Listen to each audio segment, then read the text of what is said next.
성도 여러분 안녕하십니까? 안녕하세요. 반갑습니다.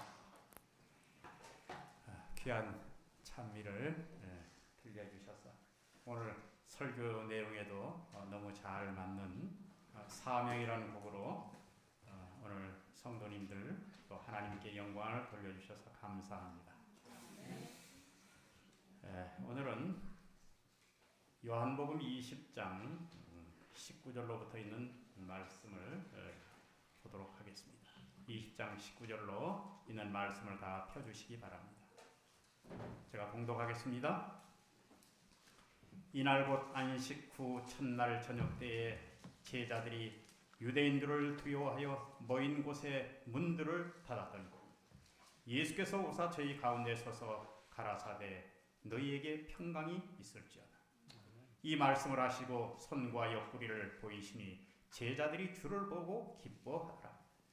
예수께서도 가라사대 너희에게 평강이 있을지어다. 아버지께서 나를 보내신 것 같이 나도 너희를 보내노라. 이 말씀을 하시고 저희를 향하사 숨을 내쉬며 가라사대 성령을 받으라. 너희가 네 죄든지 사하면 사하여질 것이요 네 죄든지 그대로 두면 그대로 있으리라 하시니라. 12 제자 중에 하나인 디두모라 하는 도마는 예수 오셨을 때 함께 있지 아니한지라. 다른 제자들이 그에게 이르되 우리가 다 주를 보았다 하니 도마가 가로되 내가 그 손에 못자국을 보며 내 손가락을 그 못자국에 넣으며 내 손을 그 옆구리에 넣어 보지 않고는 믿지 아니하겠노라 하니라. 여드레가 지나서 제자들이 다시 집에 있을 때 도마도 함께 있고 문들이 닫혔는데 예수께서 오사 가운데 서서 가라사대 너희에게 평강이 있을지어다 하시고 도마에게 이르시되 내 손가락을 이리 내밀어 내 손을 보고 내 손을 내밀어 내 옆구리에 넣어보라. 그리고 믿음 없는 자가 되지 말고 믿는 자가 되라. 도마가 대답하여 가로되 나의 주시며 나의 하나님이시니이다. 예수께서 가라사대 너는 나를 본고로 믿느냐? 보지 못하고 믿는 자가 복되도다 하니라. 예수께서 제자들 앞에서 이 책에 기록되지 아니한 다른 표적도 많이 행하셨으나 오직 이것을 기록함은 너희로 예수께서 하나님의 아들 그리스도이심을 믿게 하려 하며 또 너희로 믿고 그 이름을 힘입어 영생을 얻게 하려 함이니라. 본문이 조금 길었죠? 네. 오늘 여러분 20장의 배경을 조금 설명하도록 하겠습니다. 참 이 20장을 읽으면서 묵상을 해보니 예수님이 부활하시고 나서도 제자들에게 내가 부활한 것에 대한 충격을 주지 않기 위해서 얼마나 예수님이 섬세하게 일을 하셨는지 보게 됩니다. 여러분 시나브로라는 말 아시죠? 네. 모르는 사이에 조금씩 그렇게 부활의 충격을 제자들에게 완화시키기 위해서 예수님께서 섬세하게 아주 단계적으로 그렇게 제자들에게 접근하는 모습을 보게 됩니다. 여러분 20장의 배경이 이렇습니다. 안식 후 첫날 이른 아침에 아직 어두울 때 막달라 마리아가 어디로 가는가 하면 무덤을 향해 갑니다. 누구와 같이 갔다는 이야기가 없어요. 그리고 그가 가면서 돌이 치워져 있는 것을 보게 됩니다. 얼마나 놀랐던지요? 그는 그대로 그 사실을 가지고 시몬 베드로와 요한에게 달려갑니다. 뭐라 그랬을까요? 누가 시체를 가져갔다고. 두 제자가 무덤으로 달립니다. 영적 달리기가 시작됐어요. 베드로는 나이가 많고 요한은 젊고 어렸습니다. 여러분 누가 이겼겠습니까? 잘 뛰는 요한이 이겼습니다. 먼저 무덤에 도착했어요. 그런데 무덤에 가서 무덤 안에 들어가지 않고 되겠는가 하면 바깥에서 기웃했어요. 그렇게 한참 기웃거리는데 베드로가 온 것입니다. 그런데 베드로는 주저하지 않고 무덤 안에 들어갔습니다. 여러분, 저는 이걸 가만히 생각하니 이게 연륜이요 짬밥인 것 같습니다. 예? 예. 여러분, 무덤 밖과 무덤 안은 전혀 차이가 다릅니다. 무덤 밖은 형태만 보이고 추측만 할 뿐이고 돌이 굴려져 있네, 예, 그것만 볼 뿐입니다. 그런데 무덤 안에는 예수님이 입었던 옷과 머리에 맸던 두건이 잘 개켜져서 정리되어 있는 상태에 있었습니다. 우린 여기서 영적 교훈을 하나 발견합니다. 믿음은 두렵다고 생각되는 역사의 현장에 발을 들여놓을 때 믿음이 생기는 것입니다. 무덤 안을 보고 화인 여사는 이 글을 이렇게 표현했습니다. 무덤 안을 보고 그들이 믿음이 생겼다. 그렇게 얘기하고 있습니다. 여러분, 추측과 현상만으로는 믿음이 생기지 않습니다. 이것은 이래서 안 되고 저것은 저래서 안 되고 본인이 영적 판단을 다 해버립니다. 여러분, 그 영적 판단이 아니라 그날 자기 기분입니다. 여러분, 두렵고 공포스럽지만 우리가 현장에 들어갈 때 믿음이 생기는 것입니다. 어떤 일을 예비해 놓고 계실지, 어떤 구도자를 하나님이 예비하고 계실지 우리는 모릅니다. 영적 현장으로 가야 하는 것입니다. 막달라 마리아가 그렇게 하고 걸음이 더 여자 걸음으로 더 늦었던지 한참 후에 그 무덤으로 또 옵니다. 여러분, 그리고 눈물이 쏟아졌어요. 눈물이 쏟아졌어. 누가 우리 주님의 시체를 가져갔단 말이야. 서서 울고 무덤을 들여다보면서 주님의 시체를 지키지 못한 후회스러움과 안타까움, 이것이 자기 마음에 계속 아주 사무쳐서 그곳에서 계속 눈물을 흘리고 울고 있습니다. 무덤 안을 이렇게 들여다보니 아까 보이지 않던 이상한 것이 보입니다. 천사 2명이 앉았는데 예수님의 머리맡에 앉았던 천사와 발 아래 앉았던 천사 2명을 보게 됩니다. 천사들이 묻습니다. 여자여, 어찌하여 우느냐? 그는 다른 말 할 게 없습니다. 누가 우리 주님을 가져가는지 모르겠어요. 그는 그렇게 얘기합니다. 그런데 그 뒤에 묵직한 하나의 한 음성이 들립니다. 여자여, 어찌하여 울며 누구를 찾느냐?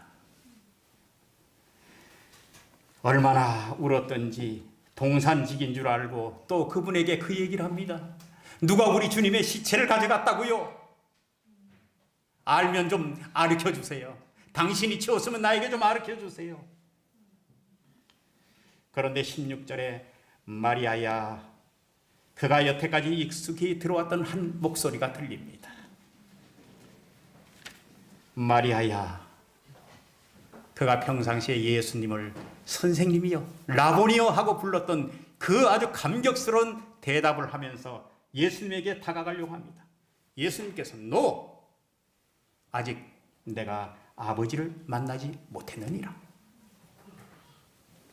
형제들에게 가서 내가 곧 내 아버지 집에 너희 아버지 내 하나님 곧 너희 하나님께로 내가 올라간다 하라고 전하라. 마리아는 그 말을 가지고 주를 보고 난 다음에 그 제자들에게 또 전하러 가는 것입니다.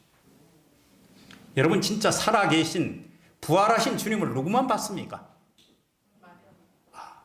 그 제자들은 예수님이 살아있다는 정황만 봤지 실제 살아있는 주님을 보지 못했어요. 그런데 이 마리아는 살아계신 주님을 본 것입니다. 여러분, 마리아에게서 또 우리가 영적 교훈을 하나 배웁니다. 사랑하는 것만큼 보인다고요. 네.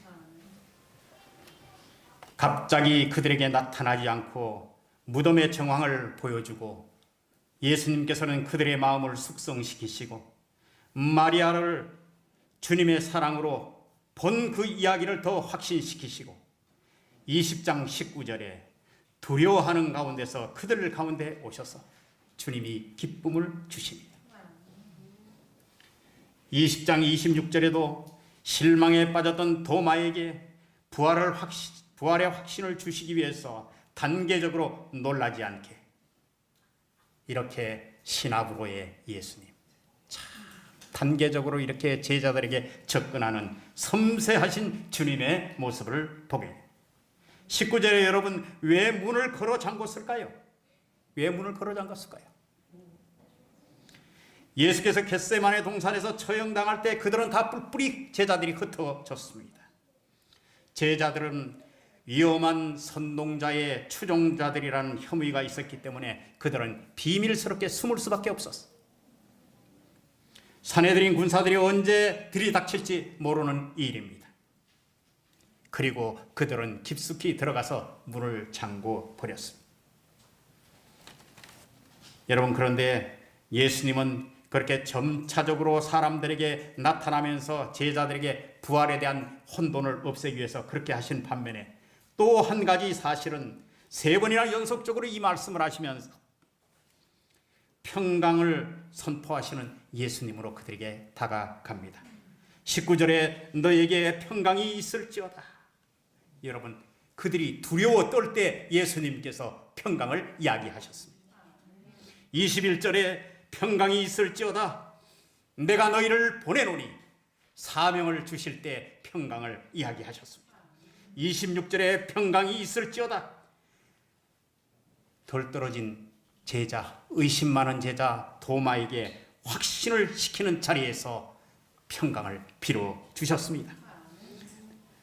너희에게 평강이 있을지어다. 이 말은 쉬운 말로 너희 안에 평안이 있으라 하는 말입니다. 이것은 축복의 말씀입니다. 요한복음 14장 27절에 있는 것처럼 내가 주는 평안은 세상이 주는 것과 같지 않다고 말씀하신 그 평안입니다. 축복의 말씀으로 그들에게 말씀하셨습니다. 시대의 소망 253페이지는 이렇게 말씀하고 있습니다. 예수님께서 항상 의심과 공포심에 사로잡혀 번민하는 영혼들에게 평화를 선포하실 준비를 하고 계신다. 사랑하는 성도 여러분, 두려운 일이 있으십니까? 주님의 평안이 있기를 바랍니다. 여러분, 혹시 삶을 살아가다가 용서가 안 되는 일이 있습니까? 주님의 평안이 여러분들에게 있기를 바랍니다. 사명에 대한 두려움이 있습니까? 주님의 평안이 있기를 바랍니다. 믿음의 확신이 서지 않을 때가 있습니까?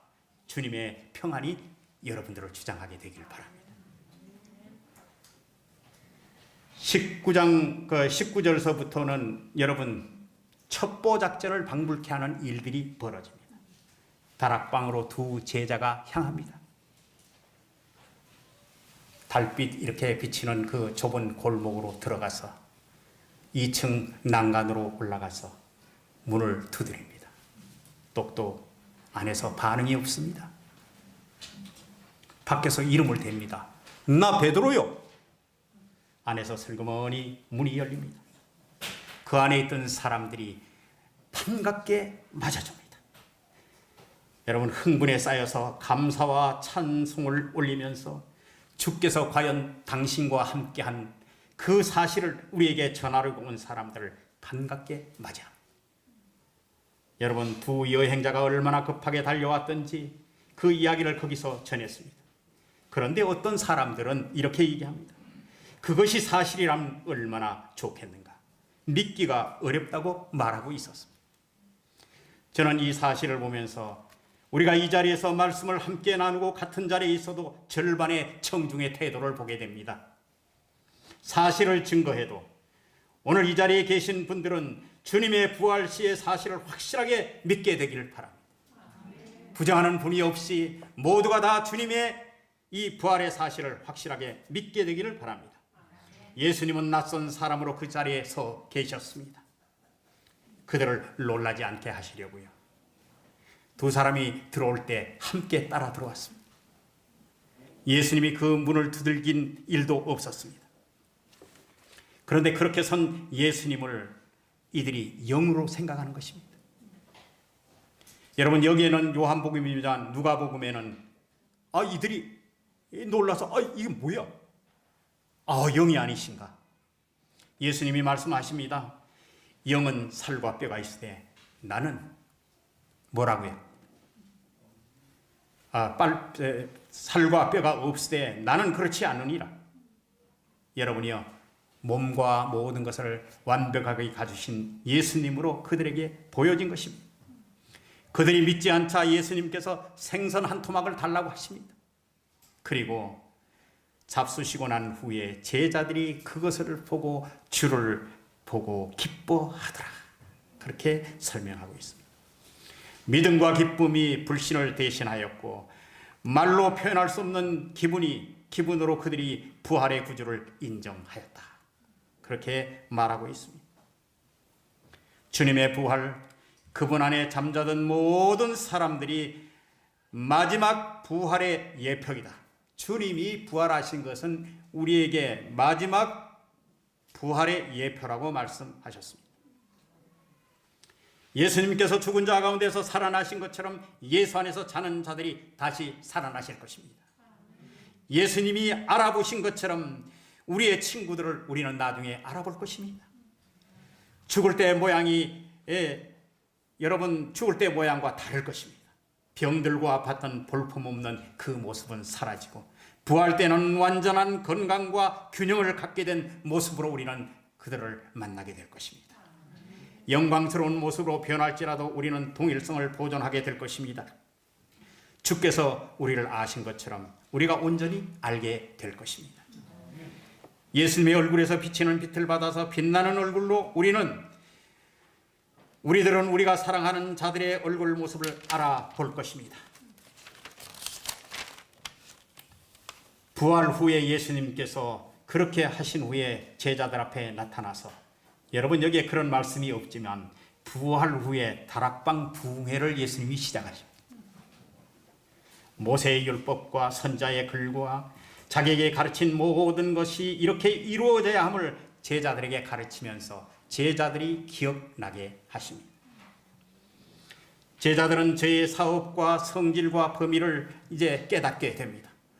주님께서 이러한 계획을 가지고 계셨구나. 새로운 사명감으로 그들은 선포해야 될 기별에 대해서 그들은 마음 설렜습니다. 그분의 죽음과 부활, 사건이 가리키는 모든 예언들, 하나님의 율법의 신성성과 구속의 경륜의 신비, 죄를 용서하시는 그리스도, 이런 것들을 목격한 이후에 그들은 알려야 되겠다는 사명을 가지고 사명감을 배우게 되었습니다. 그런데 이것은 혼자만이 되는 것이 아닙니다. 우리 황태성 장로님께서 아까 얘기해 주신 것처럼 이 모든 사업을 이루기 위해서는 뭐가 있어야 되는가 하면 성령이 필요했습니다. 세상에 복음을 전파할 때 사명을 전하기 위해서는 특별한 목적으로 예수님께서 그들에게 성령을 부어주셨습니다. 거기 이렇게 설명하고 있습니다. 제자들로 하여금 교회에 대한 직무를 수행하기 위해서 제자들에게 성령을 불어넣으셨다. 여러분, 성령은 영혼들 속에 영적인 생명을 불어넣으시는 분이십니다. 성령을 나누어 주신다는 것은 그리스도의 생명을 나누어 준다는 의미입니다. 성령을 받는 자는 그리스도의 속성으로 물들여진다는 것을 의미합니다. 그런 거로 하나님의 가르침을 받고 마음속에 성령의 역사를 지니고 그의 생애에 그리스도의 생애가 나타내는 자만이 대표자로서 서서 교회를 위하여 봉사하여야만 한다. 이렇게 설명하고 있습니다. 이 말씀을 빼놓을 수가 없어서요. 여러분들에게 말씀을 23절에 여러분 보세요. 너희가 네 죄를 사하면 사하여질 것이요 네 죄든지 그대로 두면 있으리라 하시니. 여러분, 이게 무슨 말로 여러분들을 이해하셨습니까? 죄사함의 약속이 선언적입니까? 아니면 실제로 죄사하는 효력이 있다는 말입니까? 어떤 말입니까? 효력이 있다는 말요? 가톨릭 교회에서는 이 성경절을 근거로 해서 예수께서 제자들에게 죄를 사하는 권세를 주셨기 때문에 전통을 이어받은 가톨릭 교회에서는 신부에게만 죄를 사하는 권세가 있다. 이렇게 이 성경절로 그 교리를 뒷받침하고 있습니다. 그리고 고해 성사의 근거로 삼는 성경절이기도 합니다. 개신교에서는 어떻게 하느냐? 교회가 죄를 사하는 권세가 있다고 생각하는 부류가 또 있어요.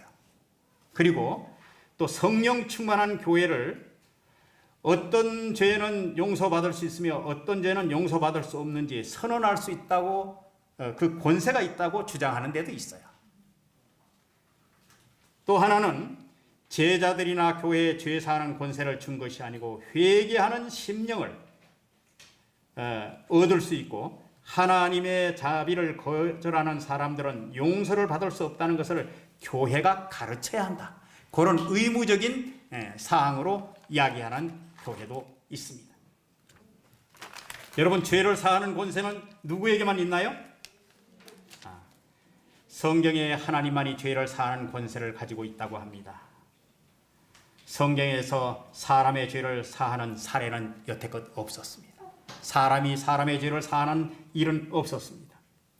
제자들이 혹은 교회가 선포하는 복음을 받아들여서 믿고 회개하는 자에게는 죄사함을 얻겠지만 복음을 거절하는 자에게는 죄사함을 받지 못한다는 것을 알려주고 있습니다.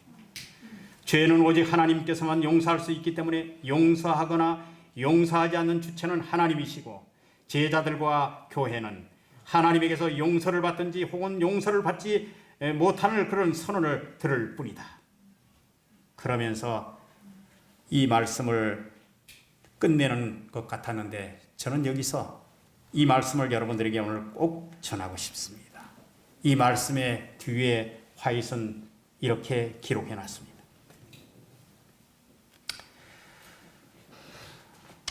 이 말씀은 그리스도께서 누구에게든지 다른 사람을 판단할 자유를 주셨다는 뜻이 아니다. 산상설교에서 그분은 그렇게 하는 것을 금하셨다. 그 일은 하나님에 속한 대권이다.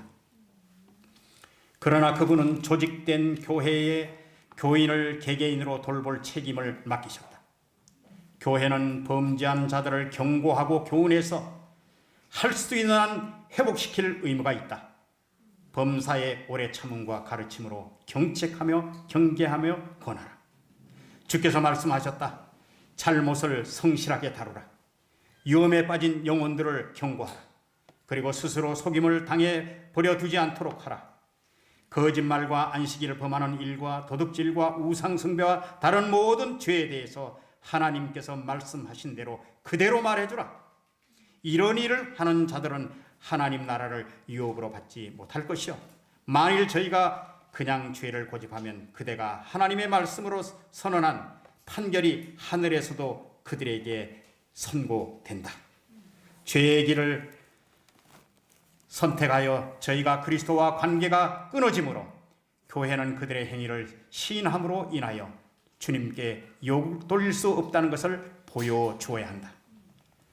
교회는 하나님께서 죄에 대하여 말씀하신 그대로 말해주어야만 한다. 교회는 하나님께서 지시하신 대로 죄를 처리해야 한다.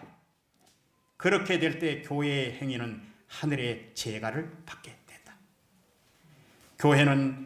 교회의 권위를 멸시하는 자들은 바로 그리스도의 권위를 멸시하는 것이다. 여러분이요, 교회가 교회답게 되는 방법을 여기서 알려주고 있습니다. 24절에 보니까 이 디두모라는 원래 쌍둥이입니다. 쌍둥이라고 번역된 이 도마는 하필이면 그날 저녁에 그 자리에 있지 않았습니다. 여러분, 다 주를 보았다고 얘기합니다. 나도 주를 보았고 너도 주를 보았고 다 보았다고 하는데 누구만요? 그 자리에 함께 있지 못하던 도마만 그 일에 빠지게 되었습니다. 제자들의 말을 듣고 그가 더 절망스럽게 됐다고 얘기했습니다. 자기만 빼놓고 나타나신 것에 대해서 아주 자존심이 상했습니다. 도마는 그리고 믿지 않기로 결심했습니다. 그의 형제들은 희망을 가진 반면에 그는 모든 것을 어둡게 보이는 불행에 잠겨 있었다. 여러분, 며칠 동안 그랬을까요? 예? 여드레 후에 말이에요. 여드레 후까지 그렇게 했어요. 믿지 아니하겠노라. 형제들이 본 것에 대해서 그는 인정하려 하지 않았다. 그 증언을 믿으려 하지 않았다. 그는 주님을 열렬히 사랑했으나 그의 정신에 질투와 불신이 자리 잡도록 놔뒀다. 다른 사람은 희망과 기쁨으로 여드레를 일주일을 보내는 동안에 그 사람은 아주 마음속에 구름이 잔뜩 끼어 있었어. 여드레 후에 그는 어떤 생각을 했는가 하면, 정말 예수님이 살아계신 것이 사실이라면 내가 좀 내 눈으로 좀 확인했으면 좋겠다. 아주 그 가냘픈 희망을 가지고 연락을 해서 그들이 모이는 그 자리에 가게 됐습니다. 여러분, 그 자리에서 그동안에 실망하고 낙담했던 이 도마에게 용기를 주시는 그리스도의 모습을 발견하게 됩니다. 도마를 보시고, 도마야, 넣어봐라. 네 손을 여기 내 못자국에 넣어봐라. 그리고 내 옆구리에도 한번 좀 넣어봐라. 그리고 믿음 없는 자가 되지 말고 믿는 자가 되라.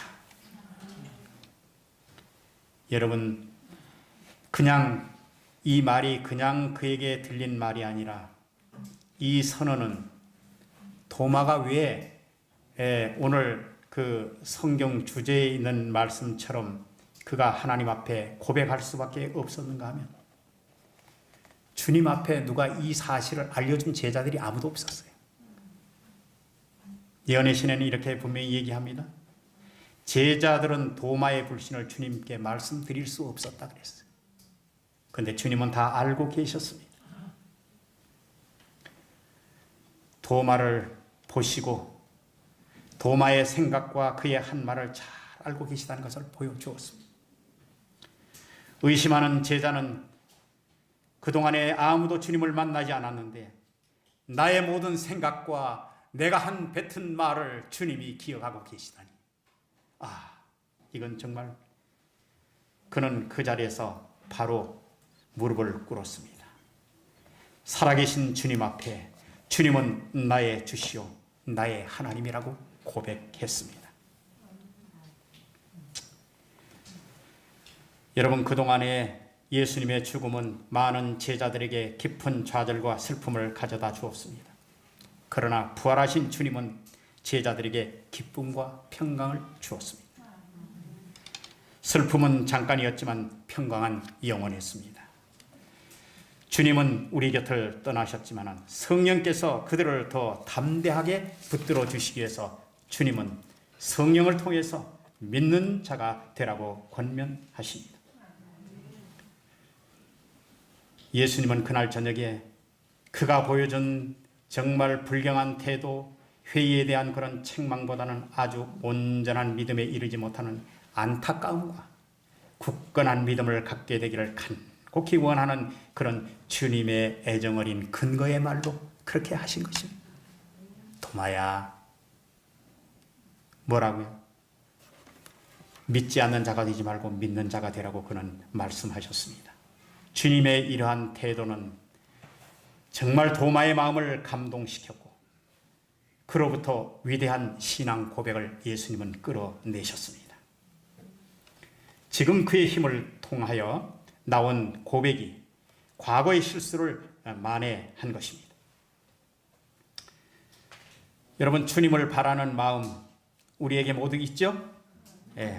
그런데 여기 하나는 보고 믿는 상태고 하나는 보지 않고 믿는 믿음입니다. 여러분, 어느 걸 선택하시겠습니까?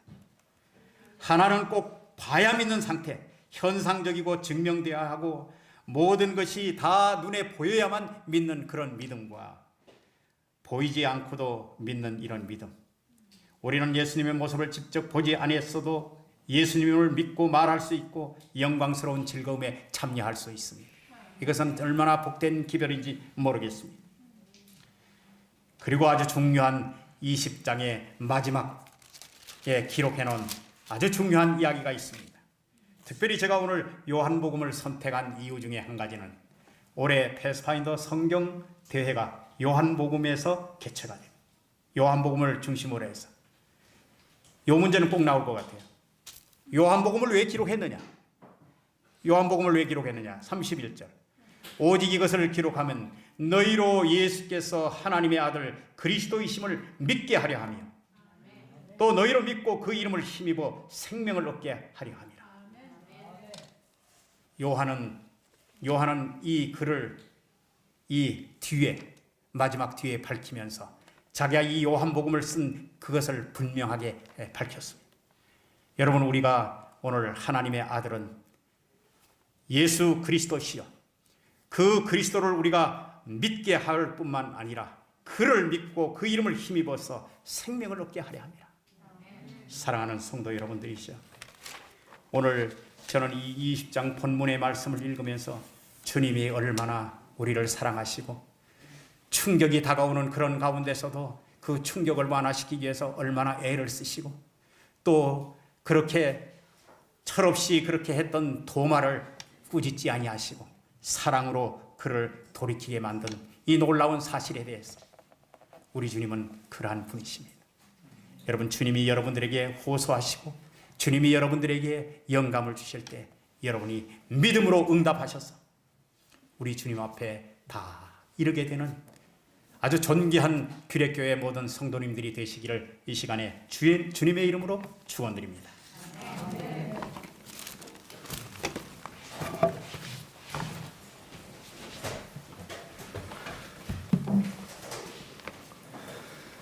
은혜 받으신 줄 믿습니다.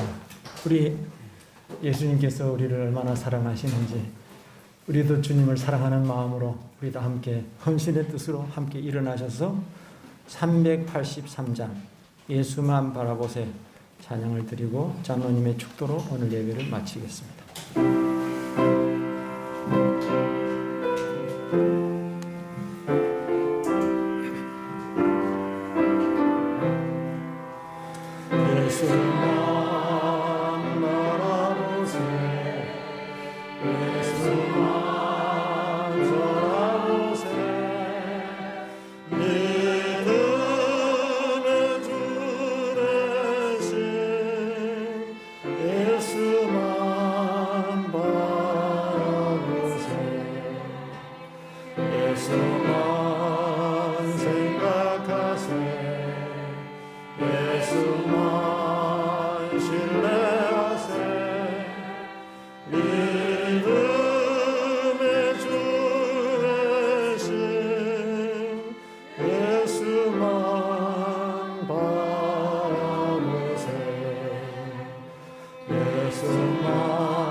하나님 아버지, 은혜를 감사합니다.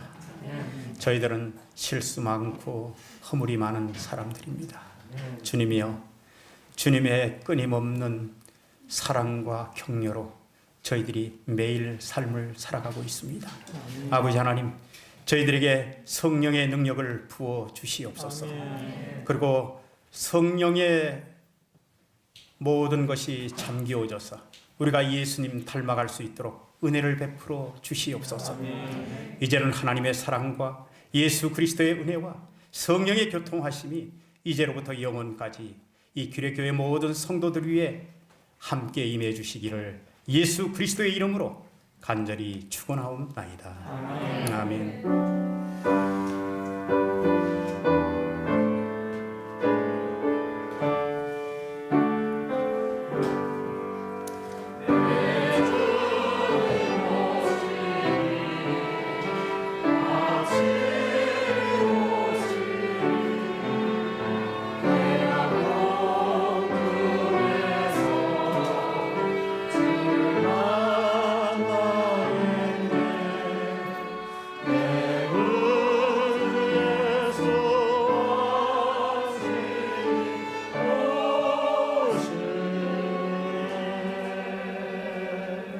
잠깐 1분만 좀 시간을 할애하겠습니다.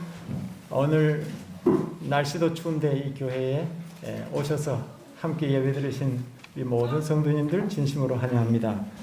그리고 우리 엄명숙 집사님이 아파트를 사시고 입주를 하셨는데 코로나 때문에 입주 예배를 못 드리고 교회 일부 우리 박장로님과 몇 분만 가셔서 대표로 예배를 드리셨어요. 근데 집사님이 마음이 안 되셨는지 오늘 떡을 내서 포장지에 딱 해가지고 여러분 드린다고 준비를 하셨어요. 너무 감사드립니다. 그리고 오늘 또 새해 첫 직원회가 있습니다. 직원 대시 1시부터 처음에 우리 강습회가 있어요. 장로. 1시부터 강습회가 있다고 하는데 그럼 직원회는 그럼 1시 전에 하나요? 직원회는 다음으로 미루고 1시부터 종합 강습회가 온라인으로 있습니다. 참석하실 우리 직원들은 기본으로 좀 참석해 주시고 많이 참석해 주시면 감사하겠습니다.